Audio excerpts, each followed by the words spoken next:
దేవునికి నా వందనాలు, ఇప్పుడున్న సంఘానికి వందనాలు, అన్నయ్యకి నా వందనాలు. నా సాక్ష్యం ఏంటంటే, మేము చిట్టాల నాటలేకపోయినాం.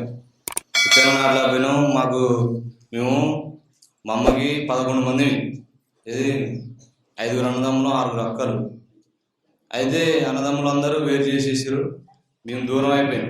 నన్ను ఒక్కనే ఒంటరి చేస్తే అమ్మ నాన్నే చాలా ముసలోళ్ళు అయిపోయారు. వాళ్ళిద్దరే మాకు జంటను చూసి పెళ్లి చేసారు, ఈ అమ్మాయిని చూసి. తర్వాత మాకు పాప లేదని చెప్పేసి కొన్ని రోజుల తర్వాత అన్నయ్య దగ్గరికి వచ్చి, అక్క ఇక్కడ కోదాడ అక్క ఉంటే ఫోన్ చేసి, ఇక్కడ అన్నయ్య ప్రార్థన చేస్తాడా, ఖచ్చితంగా సంతానం అవుతుంది, ఏం కాదు భయపడకని చెప్పి ఇటు తీసుకొస్తే మాకు అన్నయ్య ప్రార్థన చేసిండు, మాకు పనులు కూడా ఇచ్చి ప్రార్థన చేసిండు. తర్వాత మాకు 1 నెల తర్వాత మాకు పాప సంతానం అందింది. తర్వాత ఇక మేము డబ్బులు ఇంట్లో ఏం ఉండట్లేవు. మా ఏమను ఇప్పుడు పాప చిన్నపిల్ల తల్లే, ఇప్పుడు నేను ఒక్కనే సంపాదిస్తే అవి పాప హాస్పిటల్లో సరిపోవట్లేవు, ఇంట్లోకి వెళ్ళట్లేవు, మందిరానికి వద్దామంటే సరిపోవట్లేవు డబ్బులు. ఎట్లా అని చెప్పేసి నాట్లోకి వెళ్తుంటే మేము కూడా అన్నయ్యకి ఫోన్ చేసి వెళ్ళిపోయాం. ఇంకా మోజేస్ అన్న ఫోన్ చేసి, ఫోన్ తమ్ముడు అన్నయ్యకి చెప్తలే అంటే సరే అని వెళ్ళిపోయినాం. ఇంకా తర్వాత అక్కడ 1 నెల రోజులు పని చేసుకున్నాం. ఇంకొక 2-3 రోజులు అయితే ఇంటికి వెళ్ళిపోతాం. ఆ టైంలో అక్కడ మేము డాడలు వేసుకునే ఒక అపవాది ఉంది. వాళ్ళు చాలామంది గుళ్ళు కట్టుకుని ఉన్నారు. అయితే మాకు తెలియదు. అక్కడ కొంతమంది ఏవో కొబ్బరికాయలు తీసుకొచ్చినట్ట మా గుంపులోళ్ళు. అయితే వాళ్ళ మీద శోధన వచ్చి పాప మీద పడి పాప మధ్యాహ్న టైంలో పాలిద్దానికి మయామ వస్తే ఆ పాప మించి పాప మీదకి ఆ అపవాది వచ్చి ఆ కరెంటు బోర్డు ప్లగ్స్ అది తీసేసినాం మేము. అది ఉంది ప్లగ్ బాక్స్, అది తీసి కింద పెట్టేసినాం రూమ్లో. పాప మేము అటు తిరిగి అన్నం తింటున్నాం, పాప వెనకంగానే పోయింది. ఆ ప్లగ్ బాక్స్లో అది తిరగలబడి ఉంది. ప్లగ్ బాక్స్ ఎట్లా తిరగలబడదో తెలియదు, అన్ని వైర్లు వచ్చినాయి బయటికి. అది తిరగలబడ్డాక ఆ వైర్లలో పాప చేయి పెట్టగానే చెయ్యి అంతా మాడిపోయింది, అసలు నల్లగా మాడిపోయింది, ఎర్రగా నిప్పులాగా ఎట్లయితే కాలుస్తారో ఒక ఇనువుని అట్లా ఎర్రగా అయిపోయింది పాప చెయ్యి. ఇదంతా తోడకలు ఉడిపోయినాయి, అసలు పాప చచ్చిపోయేటట్టు అయిపోయింది. అసలు ఎట్టేస్తే అటు పడుతుంది, నూరు అట్లే చాపింది, అసలు చచ్చిపోయేటట్టు. అప్పుడప్పుడునే ఇక ఫోను అన్నం తినే ఎత్తేసి పాపను ఎత్తుకొని ఆ కరెంటు పీకేసి పాపను తీసుకుని అక్కడ వేరే ఊళ్ళోకి హాస్పిటల్కి పోయినాం. పక్కనే హాస్పిటల్కి పోగానే పాప చెయ్యి మొత్తం చూసిండు డాక్టర్. చూసి నీ పాప చచ్చిపోయేదిరా నాయన, ఎట్లా బ్రతికిందిరా బాబు, పెద్ద వాళ్ళు షాక్ కొడితే బతకలేదు, ఇంతకాలనే కూడా అసలు వేళ్ళు కట్ అయిపోతాయి, చెయ్యి ఒకటి వంగపోతుంది, చేళ్ళు నరాలు మొత్తం పీక్కపోతాయి.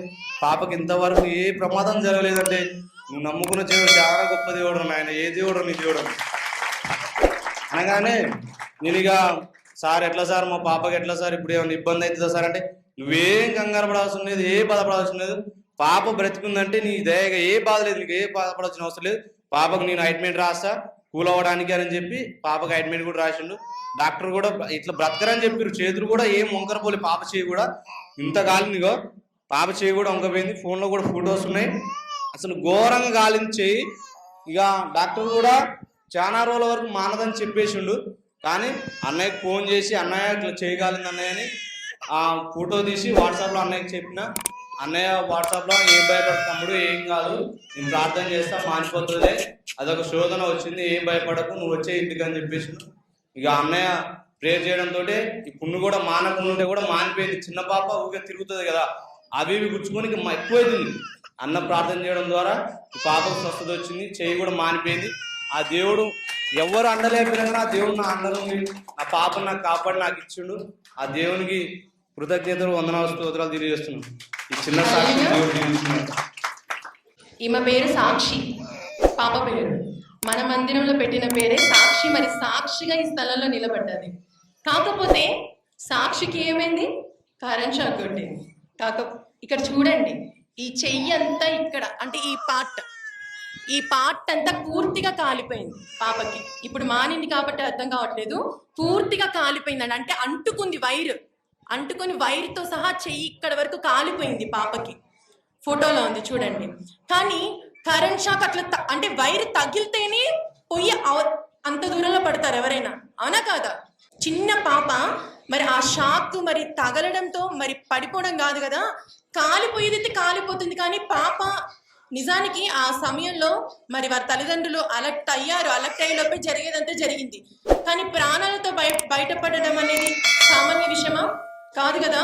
కాకపోతే ఇక్కడ చూడండి, వీళ్ళకి అర్థమైందో లేదో తెలియదు, కానీ దేవుడు, నువ్వు నమ్మిన దేవుడు తను నీ దగ్గరికి రావాలా, నువ్వు తన దగ్గరికి వెళ్ళాలా? మనమే దేవుని సన్నిధికి వెళ్ళాలి.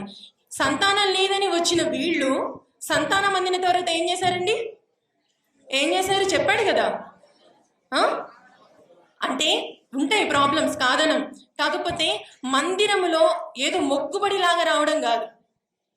ఏంటంటే దేవుడు నీకు సంతానం లేదని కన్నీరు గార్చినప్పుడు ఆయన గర్భఫలం ఇచ్చాడు, దేవుని ఇచ్చాడు, చక్కని కుమార్తెని ఇచ్చాడు. కానీ ఆ తర్వాత నువ్వేం చేస్తావు? మళ్ళీ తన పేరే చెప్పుకోవాలంటే పాపని పోషించుకోవాలి, భార్యని పోషించుకోవాలని చెప్పేసి వ్యాపారాల నిమిత్తము పనికి వెళ్ళారు, సంపాదన నిమిత్తం. అవునా కాదా? కాకపోతే మరి దేవునికి ఒక్కసారైన కృతజ్ఞత, అంటే వారానికి ఒక్కసారి దగ్గరున్న వాళ్ళైతే, కానీ దూరంగా ఉన్న వాళ్ళు కనీసం నెలకు ఒక్కసారైన దేవునికి కృతజ్ఞతగా వస్తున్నారమ్మా? చూడండి, ఇలాంటి గద్దింపులు కూడా మీలో మార్పు కోసమే వస్తాయి. కానీ నిజమైన దేవుడు మరి గల్లీలలో, ప్రతి ఒక్క గల్లీలలో మందిరాలు ఉన్నాయి, మరి అక్కడికి వెళ్ళొచ్చు కదా. ఇక్కడికే ఎందుకు రావాలి? మరి అటువంటి క్లిష్ట పరిస్థితుల్లో నువ్వు అన్నేకే ఎందుకు ఫోన్ చేయాలి? కార్యం జరిగిద్దనే కదా, బ్రతుకుతారని నమ్మకం ఉంటేనే కదా. మరి మందిరంలో బిడ్డని పేరు పెట్టి పిలుచుకున్న దేవుణ్ణి బట్టి మరి ఆ కృప, కాపుదల, ఆశీర్వాదం అనేది, అభిషేకం అనేది బిడ్డకి జీవితాంతం ఉంటుంది. కాబట్టి ఆయన్ని కాపాడుకున్నాడు.